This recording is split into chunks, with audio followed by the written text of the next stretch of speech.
Cada dia mais temos o maior número de profissionais sênior, gente experiente buscando se recolocar no mercado, nas empresas. E é uma jornada fácil?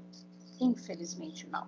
E nós não estamos falando só de pessoas acima de 60 anos de idade. Esse desafio já bate a porta de homens e mulheres com 40, 50 anos de idade. E as empresas, gente, já percebem que o consumidor também envelhece e que contratar o público sênior, uma pessoa experiente, pode ser uma mega oportunidade.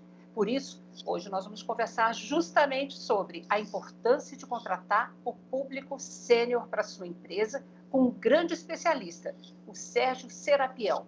Vou apresentar melhor ele para vocês.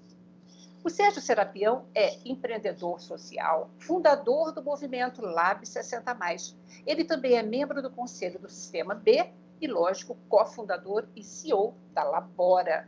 Sérgio, super bem-vindo, viu, ao programa? Obrigado, super obrigado pelo convite, Lina. Então, com a sua experiência, né, realmente contratar um profissional sênior é uma boa oportunidade hoje para as empresas? Sem dúvida.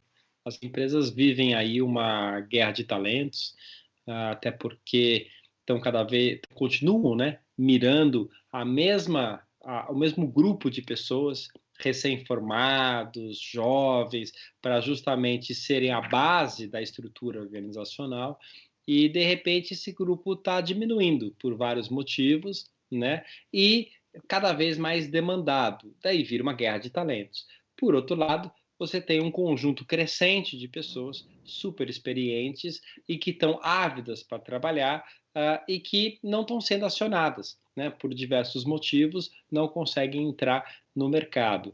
E daí, quem consegue fazer esse matching, realmente tem uma ótima experiência, uma super oportunidade para as empresas. Você acha, assim, pela experiência até que você tem na Labora, você acha que as empresas ainda estão se esbarrando naqueles mitos, que na verdade são mitos, como, por exemplo, o profissional mais experiente custa muito caro, por isso é melhor não contratá-lo? Sem dúvida, sem dúvida. Eu acho que tem duas questões aqui, uma questão cultural, e uma questão técnica de processos, né? Então, a questão cultural é que todos vivemos numa cultura jovem-cêntrica, né? Tá. Então, a gente tem que lembrar isso, né? O que nos une enquanto cultura global é a juventude ainda, né? Então, como a gente vivia até os 40 anos, até muito pouco tempo, a gente celebrava muito enquanto a gente tinha 20 anos. Né? E todos os esportes, né, dão muito, todos não, mas a grande maioria, dá muita ênfase nesse apogeu que a gente tinha. A gente, enquanto cultura, enquanto humanidade, a gente não despertou para essa tal longevidade. Ou seja, se eu vivo muito mais, qual que é essa Olimpíada que não vai ser tanto física, mas que vai ser relacional, que vai ser intuitiva, que vai ser emocional, que realmente são várias características que a gente ganha com a vida, né? E isso que vai ser a grande celebração, seja da humanidade, dos povos, seja das empresas. Então, o RH não é diferente, ele vive essa cultura, né? Ele celebra essa cultura, todos celebramos essa cultura. Então, essa cultura nos afasta qualquer pessoa que sai desse eixo dos 25, 30 anos, começa a sair desse eixo de gravidade, então começa a ficar menos interessante, menos perfeito para aquele quadradinho que foi desenhado para a empresa. Então, acho que isso é um aspecto cultural. Tem um segundo aspecto, que é um aspecto técnico. Assim, justamente porque sempre vivemos menos, né? Todos os descrições de cargos foram desenhadas para uma estrutura de sociedade que era piramidal. Ou seja, como você falou, os mais jovens têm os cargos mais baixos e de entrada, e os mais velhos que consigam ficar na empresa têm os cargos mais altos. Essa é a relação que ainda se faz. Agora, numa vida que se estende, né, a pessoa ela está sendo convidada cada vez mais a fazer uma reinvenção dela mesma, a começar novos ciclos a vários momentos. E se eu vou começar um novo ciclo, eu não posso começar por cima, eu tenho que começar pelo meio, por baixo. Então, essa base de entrada das empresas vai ser cada vez mais intergeracional, que não é ainda. né? Então e daí o que faz? Tecnicamente, as entrevistas, o currículo, todo o processo de chamamento, ele é feito para o jovem. Né? Ele é feito para quando você tem uma característica muito mais, vamos dizer assim, mais limpa, né? Ou seja, você está na tua primeira carreira, você fez 5 anos de alguma coisa e você está apto para fazer o próximo passo. Agora, se Portanto, você é você... muito mais flexível, né? Mais Exato! flexível, eu aceito praticamente tudo, eu estou aí experienciando, né? Total. É quase que um caminho linear, né? Tipo, eu fui analista, você é analista pleno, depois você é analista sênior. Agora, e alguém que já foi engenheiro, já foi técnico e fez uma carreira lá e fez uma reinvenção de si? Daí dá um tilt no processo. Porque fala assim, mas como que essa pessoa vai ser analista sênior, pleno, júnior? Eu não consigo encaixar. Daí não entra no processo. Então a gente tem que redesenhar também os processos de atração das pessoas. Uhum. Não, e isso acaba dando um tilt tanto nas empresas, por causa dos processos mesmo de RH, mas também para o próprio profissional sênior, né? Claro. Que, por exemplo, nessa pegada agora recente que teve, né? Vamos abrir vagas de estágio para o público sênior. Né? A gente viu de tudo, né, Sérgio? Gente sênior achando o máximo poder estagiar numa empresa, reaprender processos, se dar uma revigorada mesmo.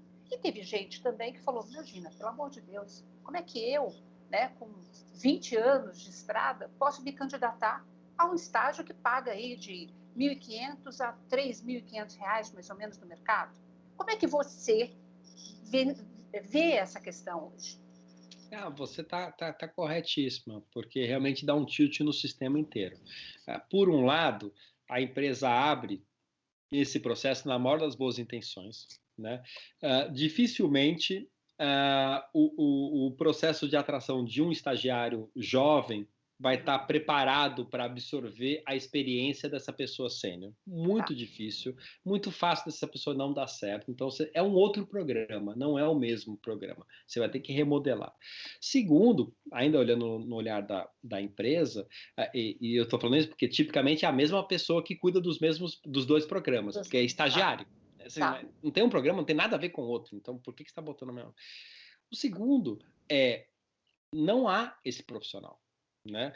Hoje, por volta aí das universidades que a gente tem lidado, por volta de 1,5% a 2% das pessoas que estão em graduação são 45 mais. Ou seja, se você estava fazendo um programa de estágio para jovens, você estava falando de 85, 95% das pessoas, que seria o universo que você ia filtrar para encontrar um bom candidato. Aqui, você está falando de 1,5%. Poxa, como é que você vai conseguir um bom candidato aqui? É muito difícil. Então as empresas começaram a se frustrar. Não há 50 a mais no mercado. Não há não. Você está procurando uma coisa que ele não está fazendo, ele ou ela não estão fazendo ainda. Então a gente não está nesse lugar. Então é uma busca muito enviesada, né?